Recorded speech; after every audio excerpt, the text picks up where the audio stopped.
En el año 1872, los ganaderos del condado de Harney, en Oregón, comenzaron a informar de que algo les acechaba en la oscuridad. Una criatura que no dejaba más que extrañas huellas de 3 dedos alrededor de las viviendas y puertas de graneros forzadas. Algo que se movía silenciosamente en la noche del Alto Desierto y nunca se mostraba a la luz del día. Los registros de esa época son escasos y fragmentarios.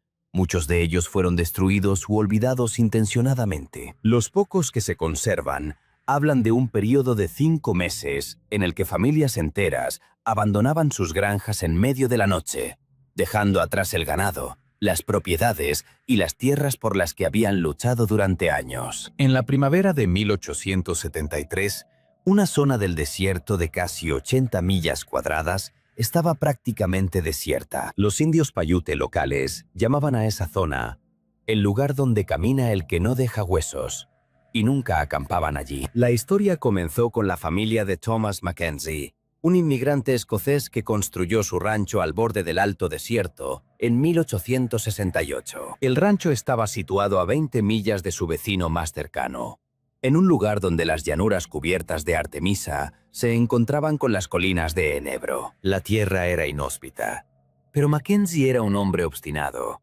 acostumbrado al trabajo duro. Con él vivían su esposa Elizabeth, sus 2 hijos, James, de 16 años, y William, de 14, y un jornalero mexicano llamado Juan Vázquez, que había vivido en esa zona la mayor parte de su vida y conocía el desierto mejor que nadie. El otoño de 1872 fue temprano y frío. A mediados de octubre, las temperaturas nocturnas bajaban de 0 y ya había caído la primera nevada en las montañas del este. Mackenzie y sus hijos terminaron de preparar el heno y comenzaron a acondicionar las construcciones para el invierno.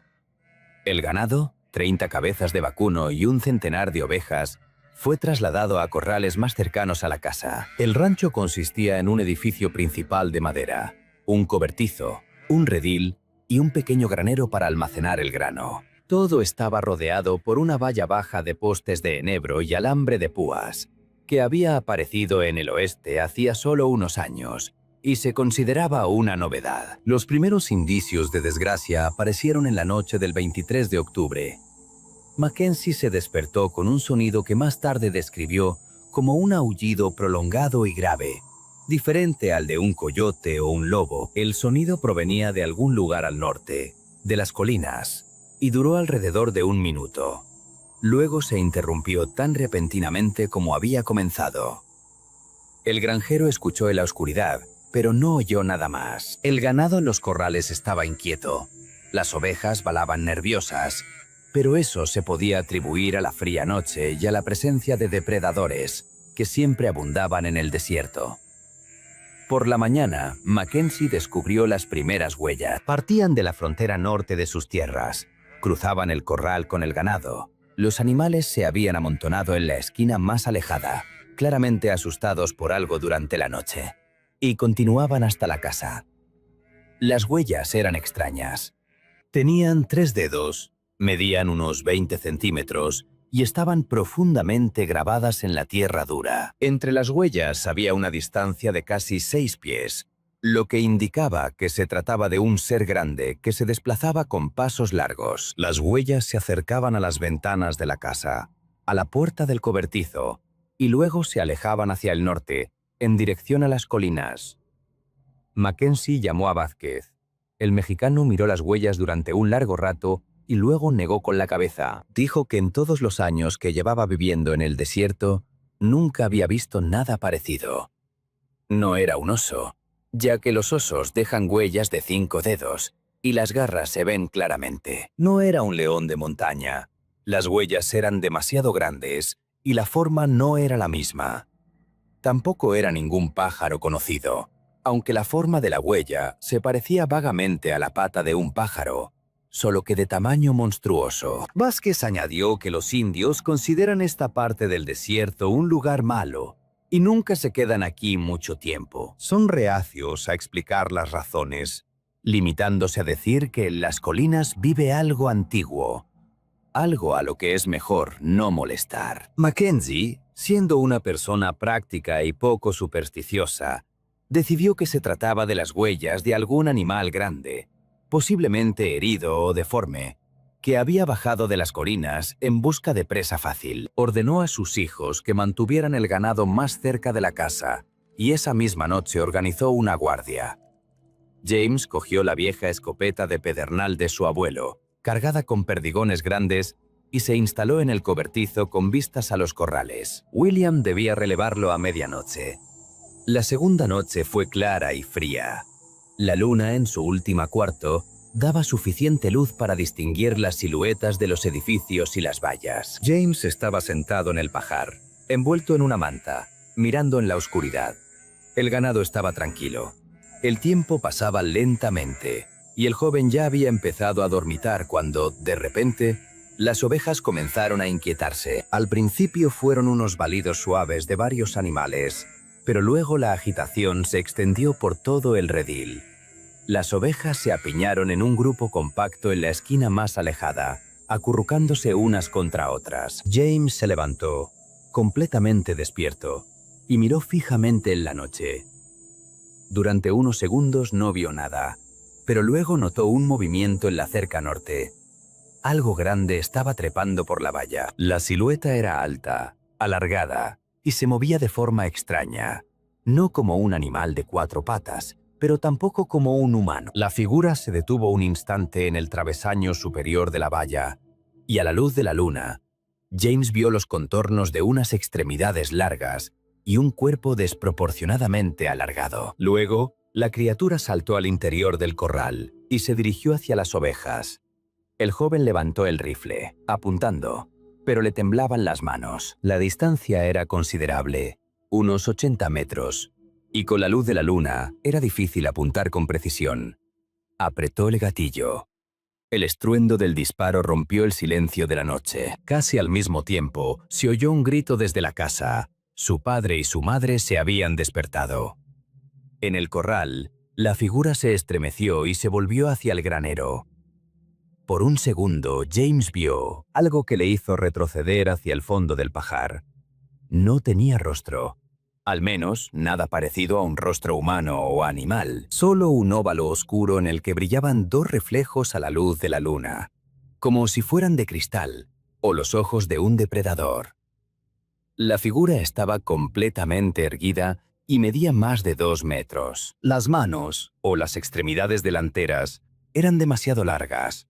Casi llegaban al suelo y terminaban en algo que desde lejos parecía pinzas o garras. La criatura miró hacia el cobertizo durante unos segundos, luego se dio la vuelta y saltó la valla de un solo salto.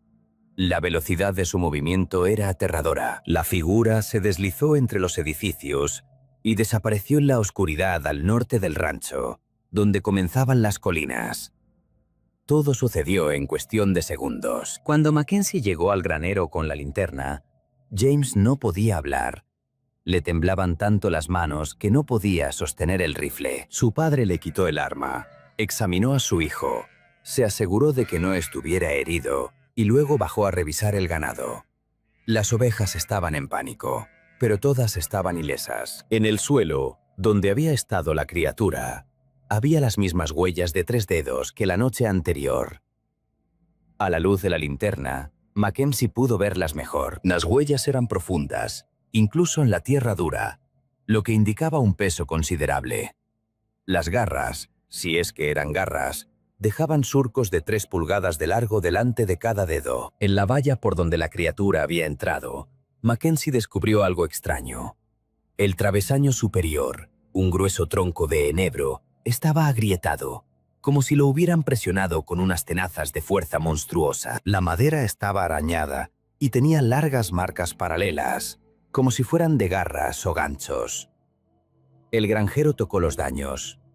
La madera estaba profundamente arañada, dejando al descubierto el núcleo claro. La familia pasó el resto de la noche en la casa, sin encender la luz, escuchando la oscuridad. No se oía ningún ruido. Solo el viento soplaba por el desierto, trayendo el olor de la artemisa y el enebro. Al amanecer, Mackenzie envió a su hijo menor a casa de sus vecinos más cercanos, la familia Harrison, que vivía a 20 millas al sur. El granjero, junto con Vázquez y su hijo mayor, siguió las huellas. Las huellas conducían hacia el norte, a las colinas. El rastro era claro en la tierra blanda del valle, pero a medida que ascendían hacia la zona rocosa, las huellas se hacían más escasas. Los hombres caminaron durante unas 2 horas hasta llegar a un estrecho cañón entre 2 cordilleras bajas. Aquí el terreno cambiaba de carácter. El enebro y la artemisa dieron paso a rocas basálticas desnudas, negras y afiladas. En el aire se percibía un olor extraño, no a podredumbre ni a descomposición, sino algo químico, acre, que hacía llorar los ojos. Vázquez se detuvo a la entrada del cañón. Dijo que los indios llamaban a ese lugar la Falla Negra y nunca se adentraban en él. Según sus leyendas, en lo profundo del cañón había una cueva donde vivía aquel que no deja huesos. El mexicano añadió que hace unos años un grupo de buscadores intentó explorar el cañón, con la esperanza de encontrar oro o plata en las rocas basálticas. Solo regresaron 2 de los 5, y ambos estaban fuera de sí, hablando de algo que los perseguía en la oscuridad de las cuevas. Uno de ellos se ahorcó una semana después. El otro enloqueció y murió en la cárcel de la ciudad cercana de Canyon City. Mackenzie inspeccionó la entrada del cañón. Las paredes eran escarpadas, de unos 12 metros de altura, y el basalto negro brillaba al sol. El fondo del cañón estaba cubierto de piedras y escasos arbustos de salvia. Las huellas de la criatura se adentraban entre las rocas. El granjero dudaba. El sentido común le decía que adentrarse allí los 3, sin un buen armamento y provisiones, era una locura. Pero la idea de que esa criatura pudiera volver, que supiera dónde estaba su rancho, dónde estaba su familia, no le daba descanso. La decisión se tomó por él. Desde las profundidades del cañón llegó un sonido, el mismo aullido prolongado y grave que Mackenzie había oído 2 noches antes. Pero ahora, a la luz del día, en medio del desierto, el sonido era más discernible. En él se percibía algo que no era del todo animal, pero tampoco humano. El aullido resonó en las paredes del cañón, intensificándose y distorsionándose hasta convertirse en una cacofonía de voces, como si no fuera un solo ser, sino toda una manada la que aullaba en las profundidades de las rocas. Los caballos relincharon asustados. El caballo de James se encabritó, y el joven apenas logró mantenerse en la silla. Vázquez giró su caballo y se dirigió de vuelta al valle sin decir una palabra. Mackenzie y su hijo lo siguieron. El aullido continuó durante 1 minuto más. Luego se interrumpió tan repentinamente como había comenzado. El silencio del desierto después de ese sonido parecía antinatural, tenso, como antes de una tormenta. Regresaron al rancho al mediodía. William aún no había regresado de casa de los Harrison, lo cual era normal, ya que 20 millas en un solo sentido llevaban casi todo el día. Mackenzie ordenó reforzar las puertas del granero y del redil con vigas adicionales. Vázquez, sin decir palabra, comenzó a clavar tablas gruesas al marco de la puerta del granero. Elizabeth Mackenzie, una mujer fuerte y poco dada al pánico, insistió en que consideraran seriamente la posibilidad de marcharse, al menos por un tiempo, hasta que se aclarara qué era esa criatura y qué quería. Mackenzie se negó. El rancho era todo lo que tenían. 4 años de trabajo, todos sus ahorros, el futuro de sus hijos. No podía dejarlo todo por culpa de un animal, por muy extrañas que fueran sus huellas. Por la noche, organizó un nuevo plan de guardia. Todos los hombres estarían despiertos por la noche, situándose en diferentes puntos.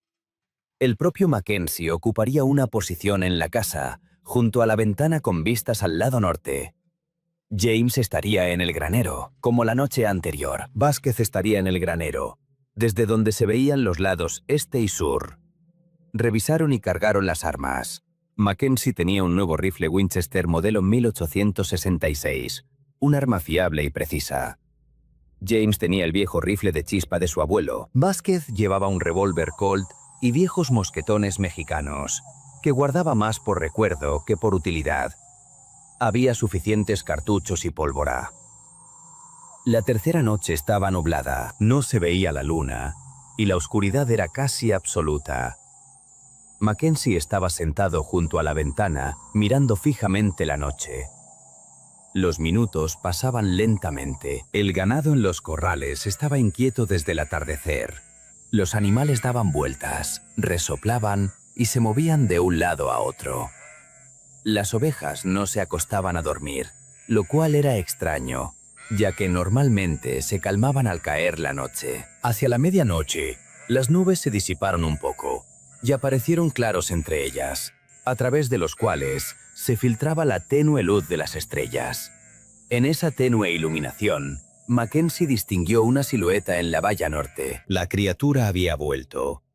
Esta vez no intentó saltar la valla. La figura permanecía fuera del corral, completamente inmóvil, y su postura era extrañamente tensa, como la de un depredador que espera el momento oportuno para atacar. Su altura era tal que la cabeza, si es que se podía llamar así, estaba a la altura del travesaño superior de la valla, es decir, a unos 2 metros del suelo. Mackenzie levantó lentamente el rifle, tratando de no hacer ruido.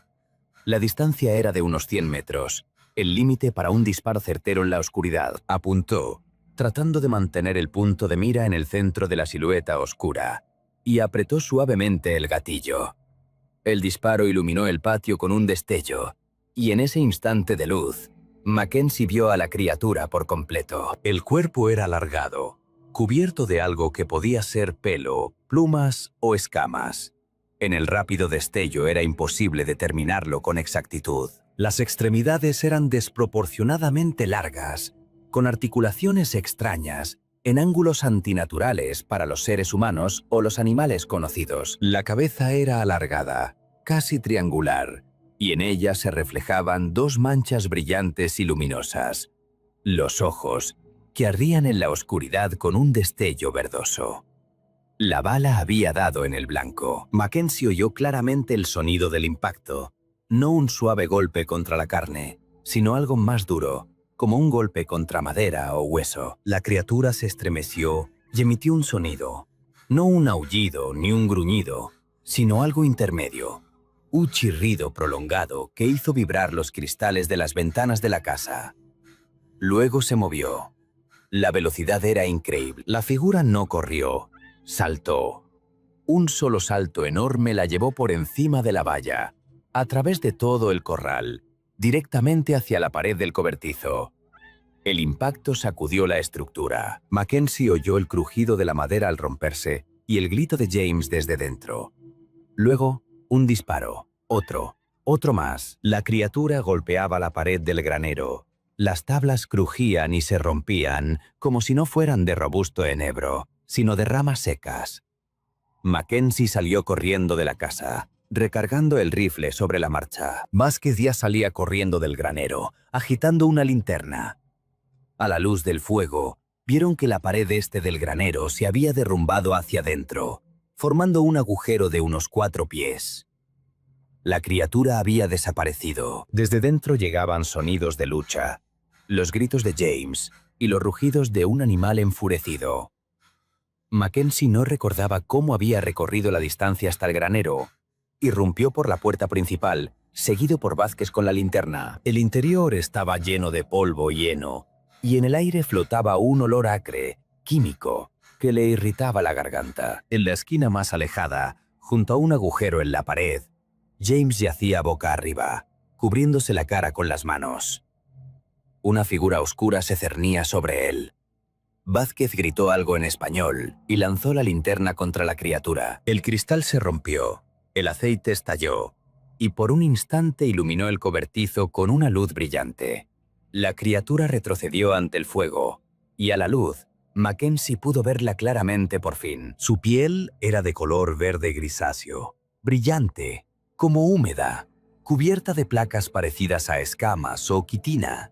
El cuerpo tenía forma humanoide, pero distorsionada, alargada, con extremidades desproporcionadamente largas. Las manos no terminaban en dedos, sino en 3 largas protuberancias con garras, curvadas como ganchos.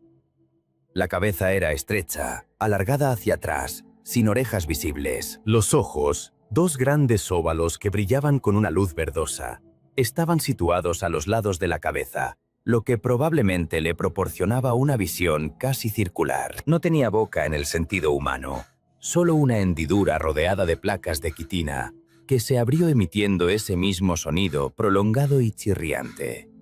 Mackenzie disparó casi a quemarropa. La criatura se estremeció y se volvió hacia él. En el pecho, donde le había dado la bala, se veía una abolladura, pero no había sangre, ni ninguna herida visible. Era como si la bala hubiera golpeado un hueso o un caparazón bajo la piel y no lo hubiera atravesado. Dio un paso hacia el granjero. Vázquez sacó el revólver y disparó las 6 balas a quemarropa. El estruendo en el espacio cerrado fue ensordecedor. Varias balas dieron en el blanco, dejando abolladuras en el cuerpo de la criatura. Pero esta solo se ralentizó, no se detuvo. Entonces el mexicano agarró las horquillas que colgaban de la pared y las lanzó con tanta fuerza que el mango vibró. Uno de los dientes de la horquilla perforó la piel del hombro de la criatura. De la herida brotó un líquido, no sangre roja, sino algo oscuro, casi negro, viscoso como la resina. El olor se volvió insoportable, químicamente acre, nauseabundo. La criatura emitió un sonido más agudo, casi chillón, y retrocedió hacia el agujero en la pared. El fuego de la linterna rota ya se extendía por el heno del suelo, y el humo llenaba la habitación. La figura se dio la vuelta, y con un solo movimiento, saltó al exterior a través del agujero. Mackenzie tuvo tiempo de disparar otra vez, pero en la oscuridad y el humo, era imposible saber si había dado en el blanco. Vázquez sacó a James a la calle, y el granjero los siguió. Corrieron a una distancia segura y se dieron la vuelta. El granero estaba en llamas. El fuego se propagaba rápidamente, alimentado por el heno seco y la madera vieja. En cuestión de minutos, las llamas envolvieron todo el edificio, elevándose hacia el cielo en una columna de chispas y humo. La luz del incendio iluminaba todo el patio, proyectando sombras nítidas y temblorosas. A esa luz, Mackenzie examinó a su hijo. James estaba vivo, pero en estado de shock. Tenía el rostro pálido, los ojos desorbitados y la respiración rápida y superficial. En el hombro izquierdo tenía profundos arañazos que le habían desgarrado la tela de la camisa y la piel debajo de ella. 3 arañazos paralelos, como de garras, sangraban profusamente, pero las heridas no parecían poner en peligro su vida. Vázquez rasgó su propia camisa y le vendó las heridas. El joven permanecía en silencio. No respondía a las preguntas, solo miraba el granero en llamas. Elizabeth Mackenzie salió corriendo de la casa al oír los disparos y ver las llamas. Llevó a su hijo a la casa para curarle las heridas adecuadamente. Mackenzie y Vázquez se quedaron vigilando el incendio, asegurándose de que las chispas no se propagaran a otras construcciones. El granero se perdió, pero el resto se pudo salvar. Afortunadamente el viento soplaba del sur, llevando las chispas de la casa y el granero hacia el desierto abierto. 1 hora más tarde, del granero solo quedaban ruinas negras y humeantes y un montón de brasas ardientes. Los hombres permanecieron de guardia toda la noche, vigilando las brasas y la oscuridad que los rodeaba. La criatura no regresó. Al amanecer, cuando las primeras luces tiñeron el cielo del este de tonos grises y rosados, inspeccionaron el lugar del suceso. La brecha en la pared del granero era enorme. Las tablas no solo estaban rotas, sino que habían sido arrancadas y destrozadas, como si unas manos de fuerza monstruosa las hubieran lanzado a los lados. Algunas vigas de 4 pulgadas de grosor estaban partidas por la mitad. En el suelo, entre los escombros, se veían por todas partes huellas de la misma forma de 3 dedos, profundamente impresas en el barro. Pero lo que más sorprendió a Mackenzie fue otra cosa. En una de las tablas, arrancada y arrojada a un lado, quedaba parte de ese líquido oscuro y viscoso, la sangre de la criatura. A la luz del día parecía resina o alquitrán, negro con un tinte verdoso. El olor era fuerte, químico, y le daba vueltas la cabeza. Mackenzie tocó con cuidado el líquido con un palo. La sustancia era pegajosa, formaba hilos, y la madera debajo de ella comenzó a oscurecerse, como si se estuviera pudriendo. En pocas horas, El lugar donde estaba la sangre se convirtió en una mancha negra y podrida, y la madera se desmoronaba al tocarla. Alrededor del mediodía, regresó William, y con él llegó Samuel Harrison, su vecino, junto con su hijo mayor, Jacob. Los Harrison eran granjeros fuertes y prácticos, personas poco propensas a las fantasías y las supersticiones. Pero cuando Mackenzie les mostró las huellas, les contó el ataque y les enseñó las heridas de James, la expresión de sus rostros cambió. Samuel Harrison era de pocas palabras. Examinó las huellas y negó con la cabeza. Luego dijo que había oído historias similares antes.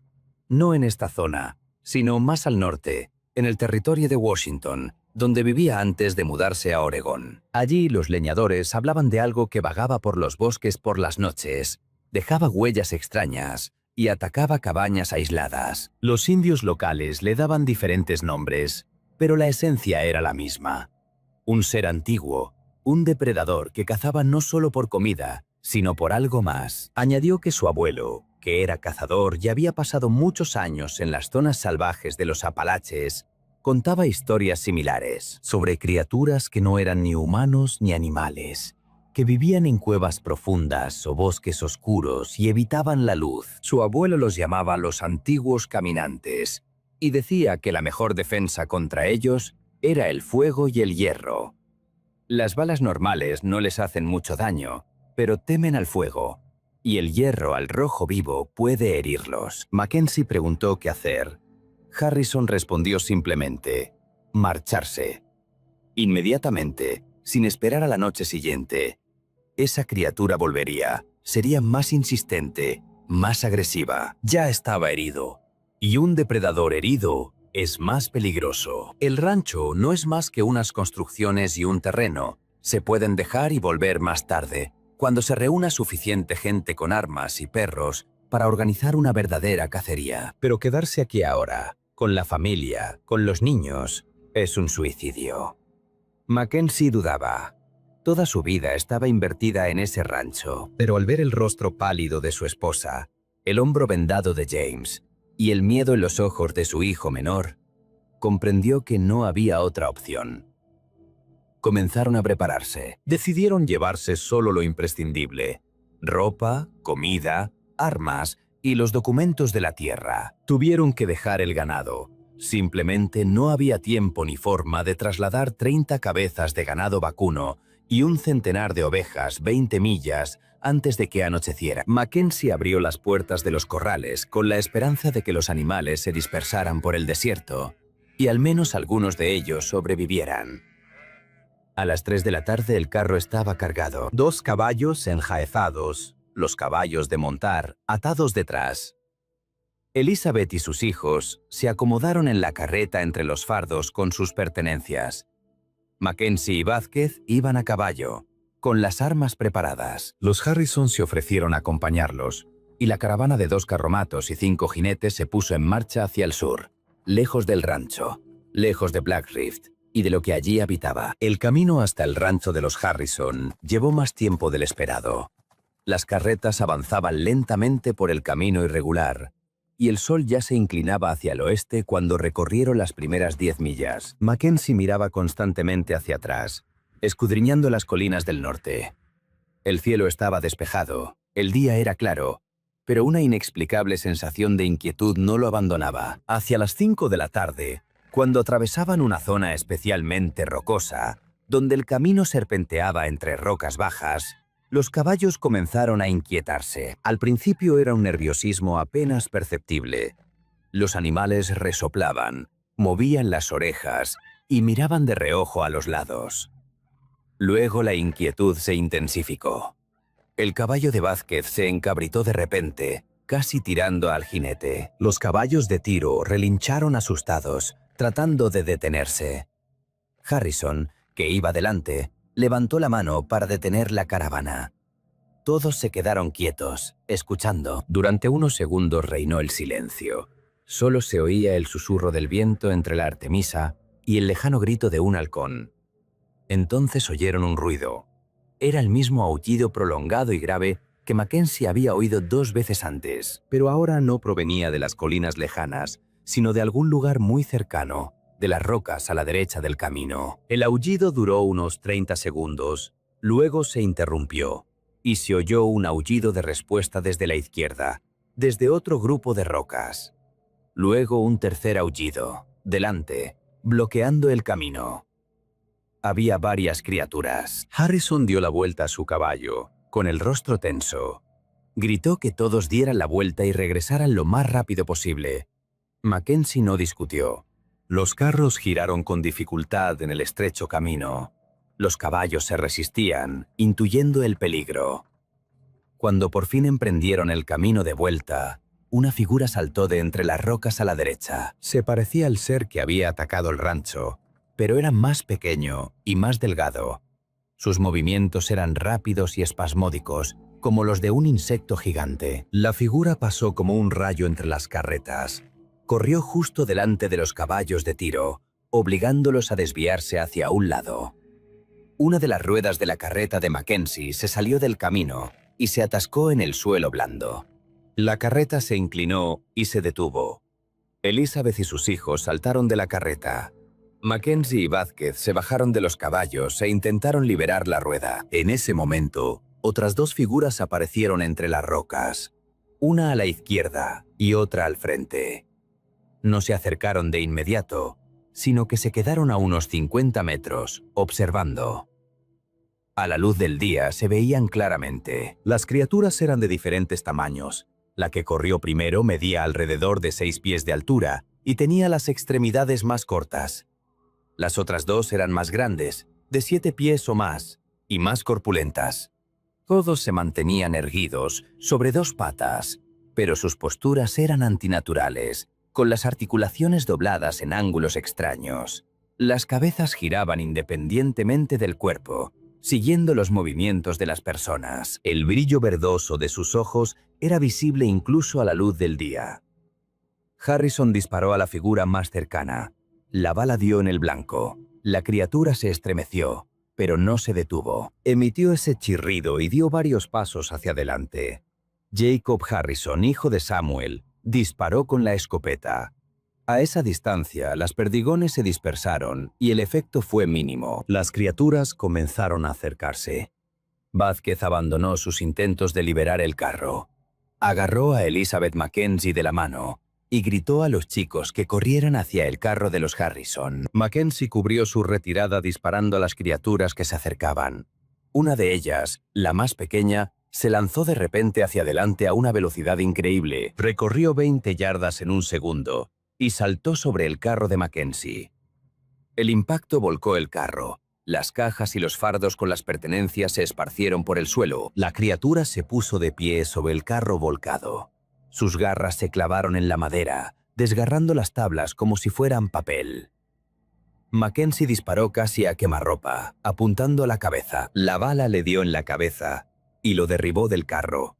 Cayó, pero casi inmediatamente se levantó, sin parecer muy herido. Harrison acercó su carro. Todos, Mackenzie, Vázquez, Elizabeth y los niños, se subieron a ella. Harrison azotó a los caballos con su fusta y los animales, enloquecidos por el miedo, se lanzaron hacia adelante. El carro rodó por el camino, saltando sobre las piedras. Las criaturas los siguieron. Corrían sin quedarse atrás del carro. Su velocidad era aterradora. Sus largas zancadas les permitían avanzar por el terreno irregular más rápido de lo que los caballos podían tirar del carro cargado. No intentaron alcanzarlos de inmediato, sino que se mantuvieron a una distancia de unos 30 metros, simplemente siguiéndolos, persiguiéndolos, como una manada de lobos agotando a su presa. Mackenzie y Harrison disparaban hacia atrás desde el carro en movimiento, pero su puntería era casi nula. Varias balas dieron en el blanco, ralentizando a las criaturas por un instante, pero sin detenerlas. Las municiones empezaban a agotarse. A Mackenzie le quedaban 5 cartuchos para el Winchester, a Harrison unos 10. Vázquez recargó el revólver, pero sabía que a esa distancia y desde un carro en movimiento era casi inútil. La persecución duró más de 1 hora.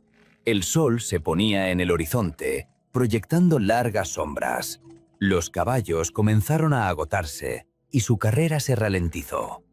Las criaturas no mostraban signos de cansancio. Continuaban siguiéndolos, implacables, pacientes.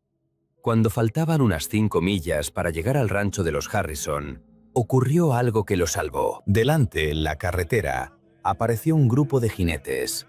8 hombres bien armados que cabalgaban en formación. Eran habitantes de la ciudad cercana de Burns, que se dirigían hacia el rancho de los Mackenzie tras haber oído a William hablar del ataque. Al ver la carreta que iba a toda velocidad y a los perseguidores detrás de ella, los jinetes se detuvieron, desmontaron y tomaron posiciones. Tenían buenos rifles, munición nueva y estaban frescos, sin agotados por la persecución de horas. Cuando el carro pasó a toda velocidad junto a ellos, abrieron fuego contra las criaturas. 8 rifles dispararon casi al mismo tiempo. Las balas dieron en el blanco, y esta vez el efecto fue notable. Las criaturas se detuvieron y retrocedieron. Una de ellas, la más pequeña, la que había volcado la carreta de Mackenzie, cayó al suelo, atravesada por varias balas.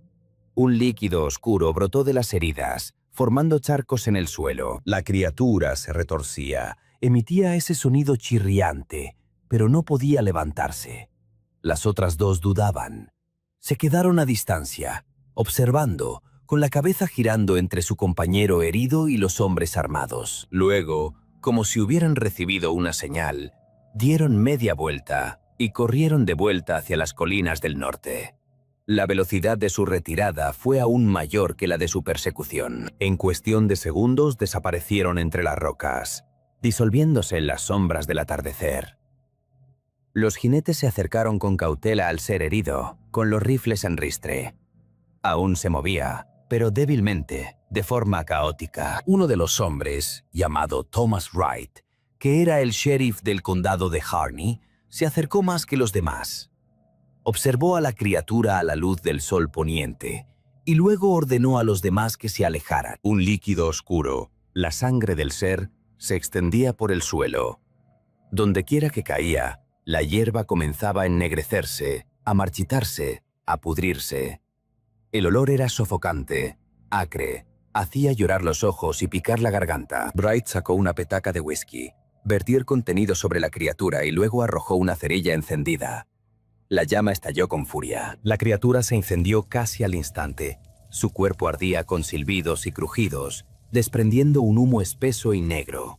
El olor se volvió aún peor, químicamente acre, provocando náuseas. Los hombres retrocedieron, cubriéndose la cara con pañuelos. La criatura se retorció en agonía durante unos segundos más, y luego se quedó quieta. 5 minutos después, solo quedaba de él una masa carbonizada y humeante, apenas reconocible como algo vivo. Wright ordenó a todos que se pusieran en marcha inmediatamente. Era peligroso quedarse allí cuando oscureciera. La caravana, ahora reforzada con 8 jinetes armados, se dirigió hacia el rancho de los Harrison. Llegaron al atardecer, cuando la última luz se apagó en el horizonte y las estrellas comenzaron a aparecer en el cielo. El rancho de los Harrison era más grande y estaba mejor fortificado que el de los Mackenzie. La casa era de 2 pisos, construida con gruesos troncos, con ventanas pequeñas y contraventanas resistentes. El cobertizo y el granero estaban construidos con piedra en la parte inferior, lo que los hacía más resistentes al fuego. Alrededor de todas las construcciones había una valla de 5 pies de altura, sólida, de roble. Wright organizó la defensa, distribuyó a la gente por el perímetro, estableció turnos de guardia y comprobó las reservas de armas y municiones. Tenían unas 20 rifles de diferentes sistemas, varias escopetas y revólveres. Había munición suficiente para un asedio prolongado. Además, Harrison guardaba una gran reserva de queroseno para las lámparas, unos 20 galones en bidones metálicos. Wright ordenó que los trajeran a la casa y los tuvieran a mano. Las mujeres y los niños fueron trasladados al segundo piso de la casa, el lugar más seguro. Los hombres tomaron posiciones en la planta baja, en la terraza, en el cobertizo y en el granero. En total, había 17 personas en el rancho capaces de empuñar un arma. Wright esperaba que tal número y potencia de fuego mantuvieran a las criaturas a raya hasta el amanecer. Por la mañana se podría enviar un mensajero a Burns en busca de refuerzos, reunir una verdadera partida y organizar una redada. La noche era fría y sin luna. La temperatura bajó por debajo de cero y la escarcha cubrió la tierra con un manto plateado. El cielo estaba despejado y salpicado de estrellas, y la Vía Láctea se extendía como una franja brillante de horizonte a horizonte. En una noche tan clara, la visibilidad era suficiente para distinguir objetos grandes en movimiento a una distancia de hasta 50 yardas. Las primeras señales aparecieron alrededor de las 9 de la noche. El ganado en los corrales se inquietó. Los caballos resoplaban y se movían nerviosos. Las vacas mugían con ansiedad. Los perros de Harrison, dos grandes pastores que normalmente ladraban ante cualquier movimiento, se callaron. Se refugiaron bajo el porche de la casa y gimieron en silencio, temblando por todo el cuerpo. Entonces se oyeron unos sonidos. No eran aullidos como antes, sino algo diferente. Una serie de sonidos cortos y chasqueantes, como si alguien o algo se comunicara utilizando un extraño lenguaje de chasquidos y chirridos. Los sonidos provenían de varias direcciones a la vez, del norte, del este, del oeste. Daba la impresión de que el rancho estaba rodeado. Wright ordenó a todos que guardaran silencio y no dispararan sin orden. Las balas eran muy valiosas, y gastarlas disparando en la oscuridad era un derroche. Los hombres se quedaron inmóviles en sus posiciones, mirando fijamente en la noche, con los dedos en el gatillo. Hacia las 10, vieron las primeras figuras. Siluetas oscuras aparecieron en el límite de la visibilidad, a unos 70 metros de la valla. Se movían de forma extraña, no en línea recta, sino en zigzag, a saltos, deteniéndose y volviendo a moverse. Era difícil calcular su número en la oscuridad, pero Wright estimó que eran al menos una docena, quizás más. Las criaturas no se acercaron de inmediato, se mantuvieron a distancia, dando vueltas alrededor del rancho, estudiando, observando. Los chasquidos continuaron, cada vez más frecuentes, más intensos. Daba la impresión de que las criaturas se comunicaban entre sí, coordinando sus acciones. El ataque comenzó de repente, alrededor de las 11. Sin previo aviso, sin aullar, una figura salió disparada de la oscuridad y se abalanzó sobre la valla del lado norte.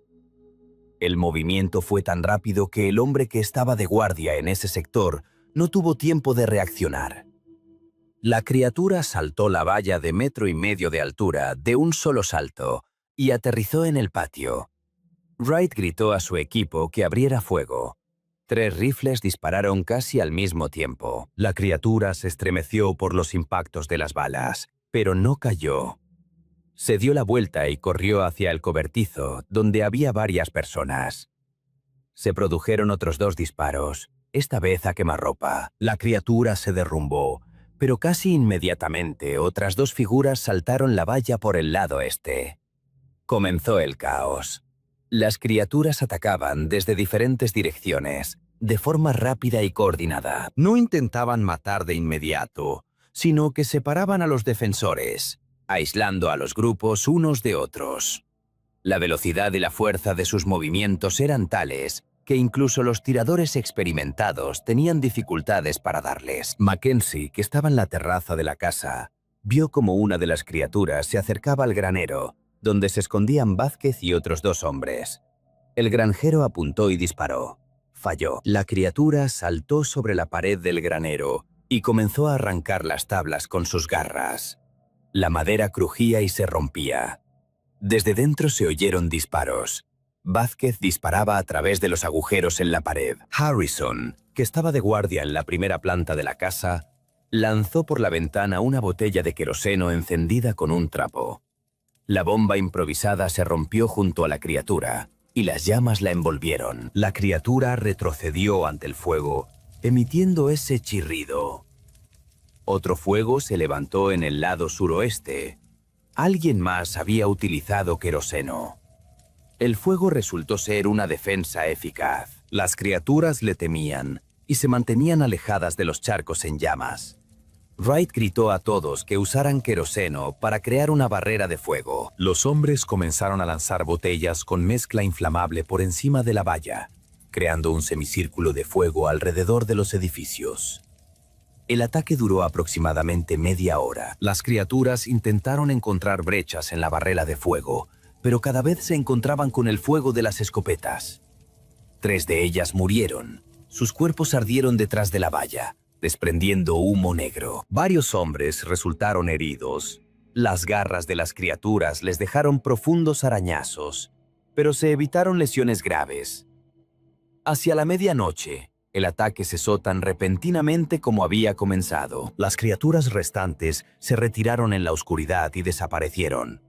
Los chasquidos se alejaron, se hicieron más débiles hasta que se apagaron por completo. Durante unos minutos reinó el silencio, solo roto por el crepitar del queroseno ardiendo y la respiración pesada de las personas.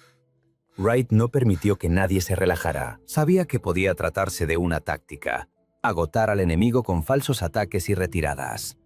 Ordenó reforzar la guardia, reponer las municiones y preparar más mezclas incendiarias. Las llamas del queroseno ardiendo se mantuvieron toda la noche, creando un perímetro luminoso alrededor del rancho. El segundo ataque comenzó alrededor de las 3 de la madrugada, en el momento más oscuro antes del amanecer. Esta vez, las criaturas utilizaron otra táctica. No saltaron la valla, sino que comenzaron a destruirla metódicamente desde varios puntos al mismo tiempo. Su fuerza era monstruosa. Los postes de la valla, clavados 2 pies en el suelo, se arrancaban del suelo y se lanzaban a un lado. Las tablas se rompían como ramas secas. Los hombres disparaban para intentar detener la destrucción. Pero en la oscuridad, y con el rápido movimiento de las criaturas, la mayoría de los disparos se perdían en el vacío. Las municiones empezaban a agotarse. A algunos les quedaban 3 o 4 cartuchos. La situación se estaba volviendo crítica. Entonces Harrison tomó una decisión. Tenía un gran bidón metálico con queroseno, unos 10 galones, que guardaba como reserva.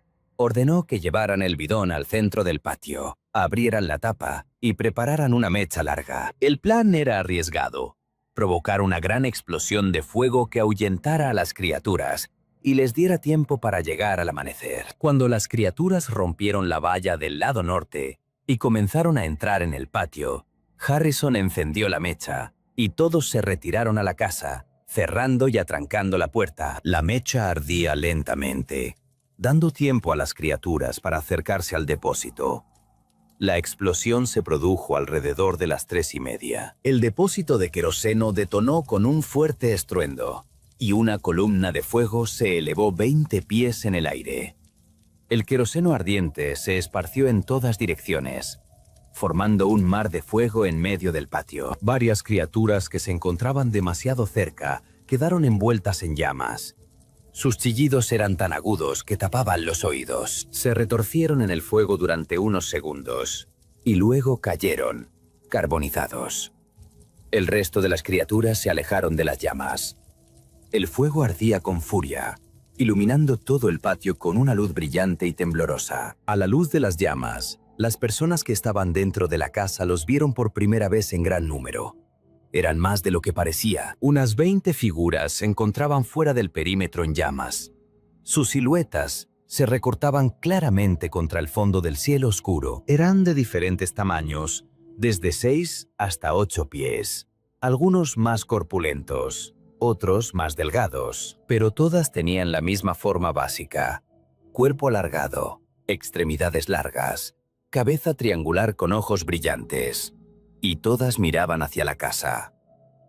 El silencio duró varios minutos. Las criaturas permanecían inmóviles, observando.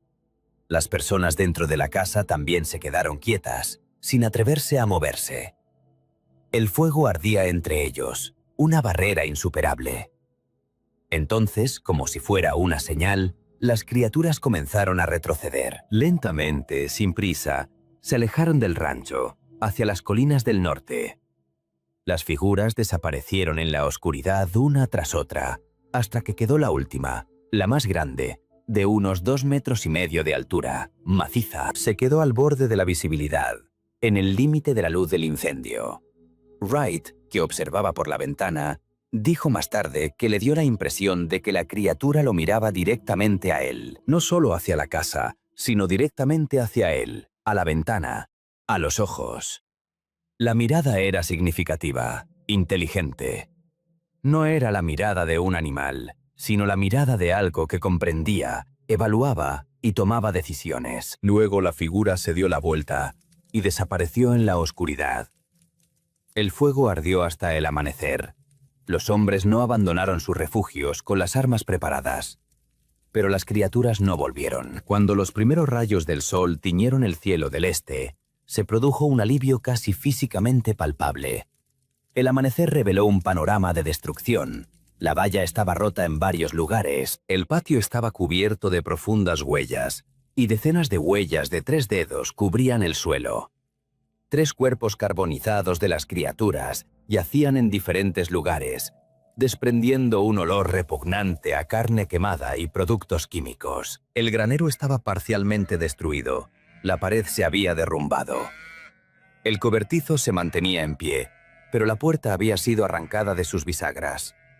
Casi todo el ganado de los corrales había sobrevivido, aunque los animales estaban en pánico y se necesitaron horas para calmarlos. Solo una persona resultó gravemente herida. Jacob Harrison sufrió una profunda herida en la espalda cuando la criatura atacó su posición. La herida fue tratada y se detuvo la hemorragia, pero se necesitaba la ayuda de un médico. Wright envió a 2 jinetes a Burns en busca de refuerzos y asistencia médica. Los demás comenzaron a reforzar la defensa, preparándose para una posible nueva noche. Pero al amanecer, quedó claro que las criaturas se habían ido. Sus huellas se dirigían hacia el norte, hacia la falla negra, y más allá, hacia las colinas desiertas. Al mediodía llegaron los refuerzos, 25 hombres de Burns, bien armados y con perros. Con ellos llegó un médico, que examinó a los heridos. También había un sacerdote, el reverendo Edward Thomas, que insistió en examinar los cuerpos de las criaturas. El sacerdote estudió durante mucho tiempo los restos carbonizados. Luego ordenó que los rociaran con queroseno una vez más y los quemaran por completo, hasta que no quedara nada más que cenizas. Las cenizas se recogieron en barriles de hierro, se sellaron y se enterraron en un lugar remoto. El reverendo Thomas dijo que había visto algo similar una vez, en Massachusetts, cuando era joven. En aquel entonces lo llamaron brujería y quemaron todo lo relacionado con aquellos acontecimientos. Recomendó encarecidamente que se hiciera lo mismo aquí. Durante los días siguientes, se organizó una expedición al Black Rift. 40 hombres armados, con provisiones para una semana, perros y pólvora, se dirigieron al cañón. Mackenzie estaba entre ellos, aunque su esposa le rogó que no fuera, pero el granjero quería saber qué había allí, en las profundidades de la falla. Quería asegurarse de que la amenaza había sido eliminada. Llegaron al cañón al segundo día. El lugar era tal y como lo había descrito Vázquez. Paredes de basalto negro, un estrecho pasaje, un extraño olor en el aire. Las huellas de los seres conducían hacia las profundidades. La expedición avanzó con cautela, manteniéndose unida. El cañón se adentraba en las colinas aproximadamente 1 milla. Las paredes se estrechaban gradualmente hasta formar una estrecha grieta de solo unos pocos pies de ancho. Al final de la grieta había una cueva, un agujero oscuro en la roca, de unos 8 pies de alto y 6 de ancho. De la cueva emanaba el mismo olor acre, solo que más fuerte, casi insoportable. Wright ordenó que trajeran antorchas. Varios hombres, incluido Mackenzie, entraron en la cueva. El interior era más espacioso de lo que parecía desde fuera. El techo se elevaba más alto, perdiéndose en la oscuridad. Las paredes eran anormalmente lisas, como pulidas, y estaban cubiertas de extrañas rayas, surcos y patrones que podían ser escritos o simplemente marcas de garras. La cueva se adentraba en la profundidad. Avanzaron unos 100 metros cuando se topó con los primeros huesos. Había muchos. Huesos de animales, principalmente ciervos, carneros de montaña y coyotes. Pero también había otras que Mackenzie reconoció con horror como humanas. Cráneos, costillas, huesos de las extremidades, todos limpios de carne, algunos partidos, como para extraer el cerebro. Los huesos yacían en montones desordenados, mezclados con jirones de tela y objetos metálicos, hebillas, botones, monedas. Wright ordenó detenerse. Ordenó sacar varios cráneos al exterior para intentar identificar a las víctimas. Luego ordenó que trajeran pólvora. Tenían 25 libras de pólvora negra que habían traído para realizar trabajos de demolición, por si era necesario despejar los escombros. Ahora decidieron darle otro uso. Colocaron las bolsas de pólvora en lo profundo de la cueva, entre los huesos y las piedras. Extendieron una larga mecha hacia el exterior. Todos abandonaron el cañón y se alejaron a una distancia segura. La explosión retumbó a mediodía. La tierra tembló y una columna de humo y polvo salió disparada de la grieta. Cuando todo se calmó, el cañón estaba bloqueado. Toneladas de basalto se habían derrumbado, sellando la entrada de la cueva para siempre. Wright ordenó marcar el lugar en el mapa y dispuso que el territorio en un radio de 5 millas alrededor de la falla negra se considerara cerrado para el asentamiento. La razón oficial fue la inestabilidad geológica y el peligro de desprendimientos. La verdadera razón no quedó registrada en ningún sitio. La familia Mackenzie nunca volvió a su rancho. Thomas vendió la tierra a través de un intermediario, sin explicar nunca el motivo.